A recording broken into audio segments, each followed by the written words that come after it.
from him, Kadari, where are you so far, and also what does the road look like in terms of speed? What does the traffic guideline look like, and also how are the traffic officers manning the roads, if any, where you are moving?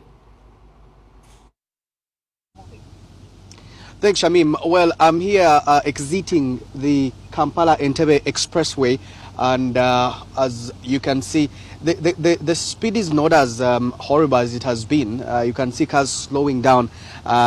What I've noticed on the road is that motorists have been able to identify where the cameras are, and therefore they slow down when they get to that. However, what they do not know is that the speed is detected meters away, hundreds of meters away before you get to the camera. But for them, what they've been doing is slowing down when they are very close to the camera. There's a camera at Bwaise. Of course, that is quite a challenging one because it's after a corner. There's a camera at just on the Entebbe Expressway, just immediately after Kajansi, the toll gate. There's a camera right there, and then there's also a camera just where we're headed to Katabi, and that has been, I think, the one that has given a lot of people trouble. But you could see really slowing down by motorists. For example, the speed limit here looks to be 50. Well, this signage is a little bit faded. I was unable to read it, but I think it looks like 50, and that is, I think, one of the challenges that many people are really experiencing, that some of the signages on the road that should be indicating speed limits, some are not consistent, like the Northern Bypass. In a distance of about 1 kilometer, I could tell the speed was dropping and going up inconsistently, from 10 to 30 to 50 to 70, then back to 10 because of the road constructions going on. So this is on Kumba, and it's been said that just right ahead there's a camera that's been giving people a lot of trouble, and you can see cars are really slowing down, observing the zebra crossings and the traffic lights because the cameras are able to detect even when you turn where you're not supposed to turn, and you're able to receive a fine. Interestingly, many people who are driving cars I've been able to speak to since yesterday, they have actually received fines. So it's quite interesting that perhaps they did not know, or there was not really much sensitization.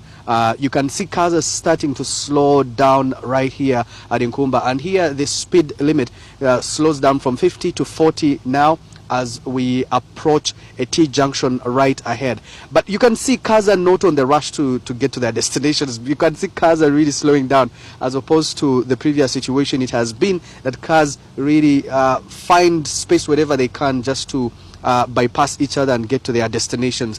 Right here, the speed really slows down, and you expect it to drive at about 30 kilometers per hour because there's a school and shops in the neighborhood, and there's also many businesses here. So people are expected to be crisscrossing, as you can see right ahead here. People are going to cross, and here you expect it to slow down to all the way to 30 kilometers per hour until you reach your next a few kilometers away, where you go up to 40. But what I can say is that I think at the end of the day, government needs to come through and be able to indicate signages on the road.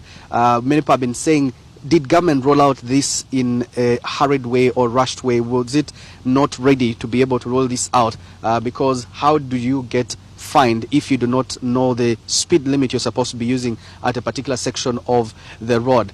This right here is along the road that goes to Entebbe, and this says it's headed to Entebbe. But even then, the road markings on the road that should be indicating, for example, where you're supposed to be turning from and all that, it's very difficult because most of them have faded, and it becomes very, very difficult, increasingly difficult for motorists. But you also have borders that are crossing through where the pedestrians should be crossing through, and one wonders why they are not signed. It's quite tricky here, and I can see even the road cleaners here being able to put barricades on the road to be able to do their job. That is what it looks like here. But we're going to Katabi to see the camera that has been giving people a lot of trouble because many people have complained that why is it that it is giving inaccurate data. We've been told that there is, of course, an open line for dispute resolution just in case you do not agree with the fine. However, it might be a long process. Even that process, it is very hard because it's not been indicated anywhere on how you are supposed to sort out that kind of dispute, just in case you disagree with the kind of fine that you've been issued. Right here, there are so many schools in the area, there are so many shops and petrol stations. Of course, in your mind, you should be driving at 30 kilometers per hour, despite the fact that it is just right after the highway. We've also noticed that the traffic officers on the road have reduced. There's not many of them, apart from a few SFC soldiers. I think the president should be passing by anytime soon. They're being deployed along the Entebbe Express Highway and the road that goes all the way to Entebbe. But traffic is smooth.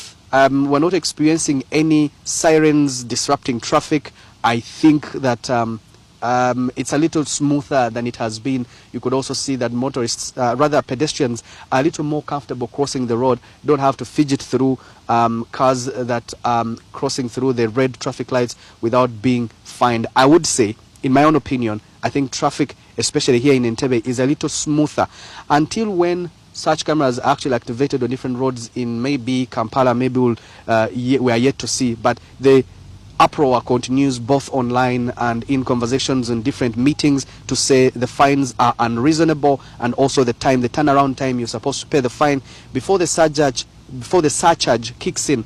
That is the timeline of 72 hours is also extremely unreasonable and does not make sense. Online, a conversation of reject EPS Auto UG hashtag has kicked off, and they're saying this should be rejected at all points. Yesterday, when I had a conversation with officials from the Ministry of Works and Transport, what they're telling me is that there's going to be a review of some of these things, especially the fines. However, they insist the fines have to be so high so they can be prohibitive of anyone who would like to go above the accepted speed limit. But just take a look at how these cars are moving. Let me show you. We are doing 30 kilometers per hour here because of the different zebra crossings and the different schools. This is what it feels like to drive at 30 kilometers per hour. It might take a little more time to get to your destination, but well, what can we do? That is the prescribed speed limit. We do not know where the next camera could be, and we could be fined. And well, that is what it feels like here on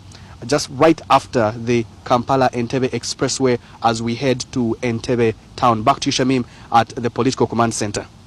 Just one question for you, and just for our viewers to understand. How long did it take you to move at the necessary speed from Kampala to Entebbe? But also, does everybody who is driving at those particular speed, do they have to be moving with their hazards on?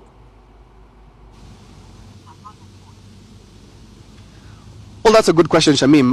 We set off at about 7:30. It has taken us about an hour to get to Entebbe, and this is because there's so many disruptions along the northern bypass. So many disruptions, especially the road maintenance trucks and the barricades have been put in place.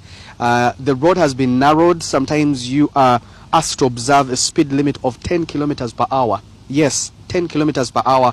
That does increase all the way to 30 to 50, and then when you fall onto the Kampala-Entebbe Express Highway, it goes all the way to 100. But even on the Kampala-Entebbe Express Highway, there is a camera there that is able to capture your speed limit and fine you if you are violating that kind of speed limit. But it took us about an hour.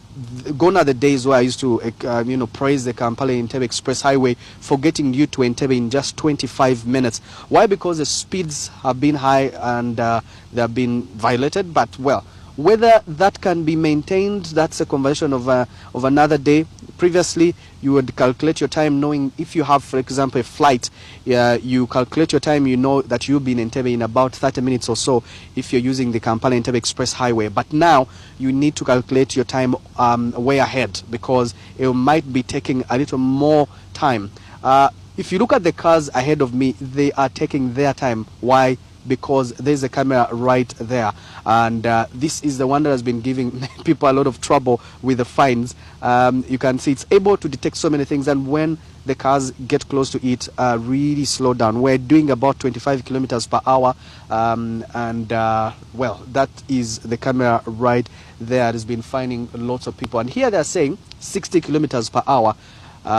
However, we do not want to get into trying to dispute what the camera has said and what the car speed has been. It's rather you maintain a lower speed as opposed to what is actually prescribed here on the road, because there's lots of zebra crossings and road signages that indicate that there are children crossing, which you really need to observe and not violate. But right here, even the cars moving on the other lane slow down as they reach the cameras. Well, it's quite an interesting thing to see here. It feels like you're in a different country. It's like a new dawn. However, people online have said this is not something that they want to work with. What will be determined as what is reasonable, that's a conversation of another day. It will require a number of stakeholders to sit together and even try to understand what was the rationale behind the 600,000 fines, 300,000 fines, 72-hour timeline for paying before the surcharge kicks in, who determined the 50% surcharge, and why are other road users excluded, like the ones riding borders. That's a stakeholder meeting that will need to sit, and that's why many people are up in arms to say that they are rejecting this EPS. That is the camera I showed you earlier. Then we are in Katabi town, and that is the one that has been giving people a lot of trouble to say, and even contest to say that even the vehicle mentioned does not even belong to me. Why am I getting this? We've even seen the fines being signed on automatically by traffic police officers. As you can see, pedestrians are really crossing without being hurriedly doing so, because they now know that there's a camera just right behind us, and motorists will observe the speed limit without having to put them on pressure. Shamim, that's all I can give you here in Katabi town in Entebbe. Back to you at the Political Command Center.